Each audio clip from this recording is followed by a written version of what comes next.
Welcome back to the Life on Target podcast. I've been trying to figure out how to mobily capture audio for these podcasts because life is crazy. We're super busy. And so I'm in the car. Don't worry, I'm getting a beard trim in about an hour and a half. Those of you watching the video version of this, don't be worried about my grooming standards. I still kind of have them. But today I wanted to jump on here and talk about what we've been up to since the last episode and in a kind of no frills way jump back into life as I try to build a productive household, as I try to raise my kids, as I try to build my house, as I try to build my business. And so I was speaking in May of 23 at the Trad Dad conference. And as I was preparing those remarks, I'll go ahead and link those two YouTube speeches that I gave in the comments below or in the info below. But as I prepared those speeches and as I traveled to Washington and gave them, and in light of the clients that I had that I was working for, in light of where my family was, I was convicted that I was doing speaking, I was doing media, I was doing all these different things to the detriment of my family, who was living in a bus, who's still living in a bus, we're in year 3, and to my paying clients that I had. And also, I came back from that speech and they paid me above average for Christian speaking circuit. They covered all my expenses, but when you deducted how much time I had to spend to prepare to speak and deliver at something that was just slightly above mediocre level, and when you count the fact that I left for 3 or 4 days, took my son with me, got to hang out in a house with a bunch of guys, Christian men that I respect, and I just really felt convicted that I was not in the position to be doing podcasting right now. I should have been raising my children, I should have been building my farm, I should have been making money so that I can get my family out of the bus and in a position where we can do hospitality, where we can minister to the people in our community from our land with food, with creating the space that is needed. And we're not there still, even though that I've taken a year plus off now from podcasting. We still live in the bus. We have an almost framed house. My kind of plan was to start podcasting again once I got the foundation done. Realized that it's still pretty daggum hectic because we have 7 paying clients, active paying client jobs right now, not counting the house, not counting the fact that I'm managing our luxury short-term rental in the village. We have some people actually checking in this weekend for the US Open. So we're having our most premium client in about 3.5, 4 years of managing it, that we have to get everything kind of prepared for and all that. So just all in all, a ton of things still going on. And even though I really, really wanted to talk about it, really wanted to put out another episode, I just kept kicking the can. And so now with the right microphones and the ability to maybe capture whilst in transit between jobs, I am hoping that I can put out some of this stuff because I'm really feeling like I'm in the trenches of life right now. God is teaching me a lot of things with the family, with business, highlighting a lot of my shortcomings and my inabilities to approach certain problems, and also putting mentors in my life that can speak the truth in love and also get me back on track. And I obviously want to share those for the worst case scenario. My grandkids get some of the benefit of being able to go back and listen to the struggle of their grandfather trying to build the farm and the place where they know as kind of a cool place to do. What was he working on? My grandsons maybe understanding what it is entailed to kind of have a multi-generational vision of the household. And then best case scenario, a bunch of y'all out there get some benefit from this. So the thing that I wanted to encourage everyone in this podcast and kind of all that summary to catch everyone back up of where we are business-wise, family-wise, where my mindset has been for the last year plus.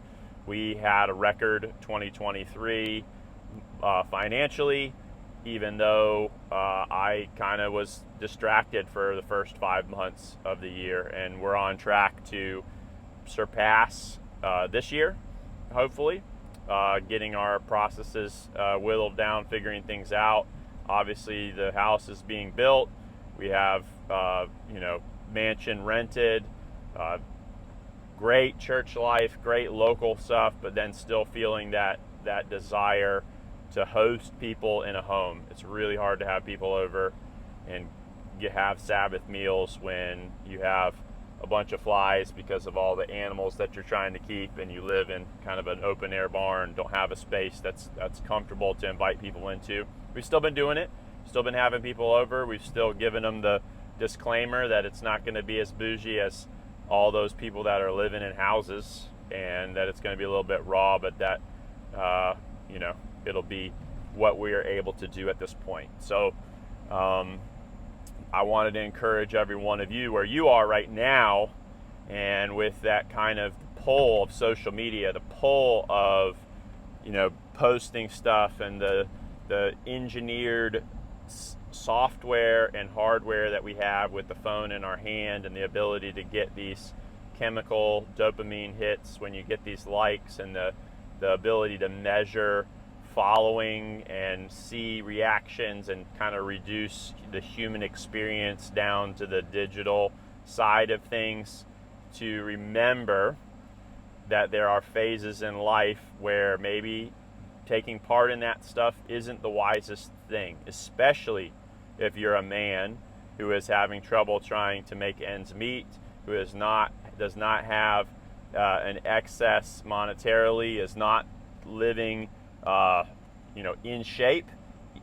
I'm about 20 something days into a challenge where we're working out every day, not eating sugar, reading a Bible, reading a podcast, journaling, focusing on our mindset and our purity, and our taking every thought captive. And those kind of things I would encourage you to do, that you don't do the ministry side of things if you aren't taking care of the personal disciplines that you should be doing, specifically men out there. If you're not in shape, if you're not eating the right things, if you're not disciplined with technology and keeping your eyes from wandering and clicking around, if you're not excelling at work, and you're not the best employee where God has placed you, you're not continuing to grow and get more knowledge and ability and skill to deliver more value to your employer, or as a business owner, creating process and systems and hiring the right people to give your clients better experiences, and you're not leading your family in worship, you're not loving your wife graciously, you're not coming home with energy and helping take the kids off her hands, and you're not putting into their education, their formation in the Word, then you shouldn't be on social media engaging in theological arguments on baptism. You shouldn't be putting out content about how to build one particular narrow facet of your life if you aren't exercising dominion in all facets of your life, or at least gaining ground on a positive trajectory. And I guess that's one of the things that I've been trying to do with Life on Target is to talk about what I'm doing and what I'm trying to do, and talk about the struggles as I'm doing it, because a lot of that stuff gets missed in the hustle grind culture of social media.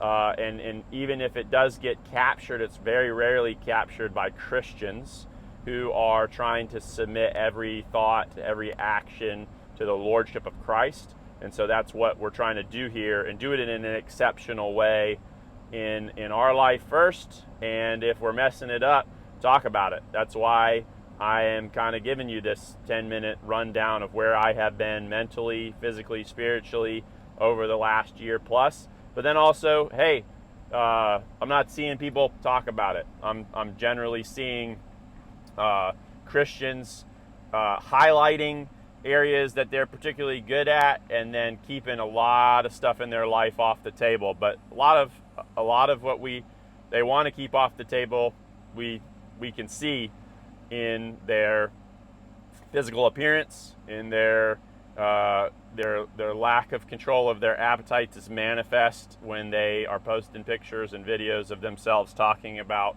isolated areas. We can tell that there is fruit lacking in certain areas. But anyway, hopefully that kind of gets you caught up.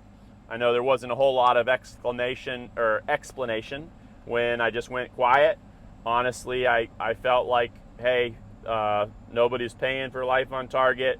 Nobody was, a paying customer. There wasn't a contractual fiduciary responsibility, and I just really had to take care of mine. I really had to take care of my family. I really had to take care of my business. I had to get everything on the right trajectory. Feeling a lot better about that now, and I think the combination of maybe being able to put some content together and record it on the go as I'm going through life, the less polished nature of what I'm doing, and getting it out, the content out, whether or not it's been sound designed, it's got the intro and outro and the jingles, and then talking about the calls to action. So I am doing a lot of posting on X, formerly Twitter. It is completely different than any of the other social media platforms out there. I've had growth in the audience. I've had posts that go super viral. There's not been the controlling and some of the manipulation of the algorithms that I now know about on these other platforms, having quadrupled my reach and my abilities on these other platforms in just a matter of months. So if you're trying to kind of stay up to date, you've been following the Life on Target podcast, and then you've kind of been like, where's Spearing at, and haven't seen me, I'm on X.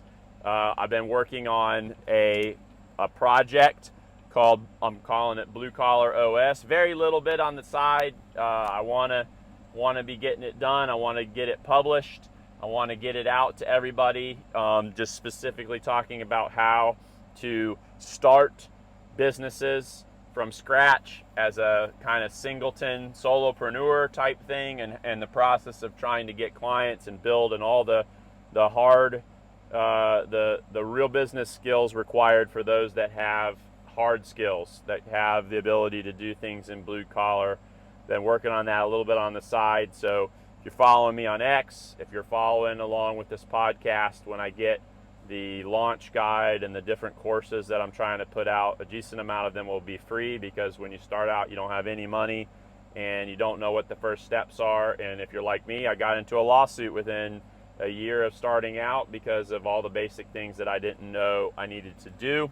So look for Blue Collar OS coming down shortly, and follow along on X. And obviously spearing.co is my website, where we have the transcript from this episode, show notes, links, things that I talked about, the trad dad speeches that I did, and then I'll try to get some stuff out at a more regular basis for y'all. Can't guarantee it's going to be Friday morning at 5 a.m. every week. I'm going to try to do it more regularly, and looking forward to interacting, sharing what God is teaching me, and getting things going again. So I'm actually just pulled into the job site, and I'm going to sign off and go handle this for some clients.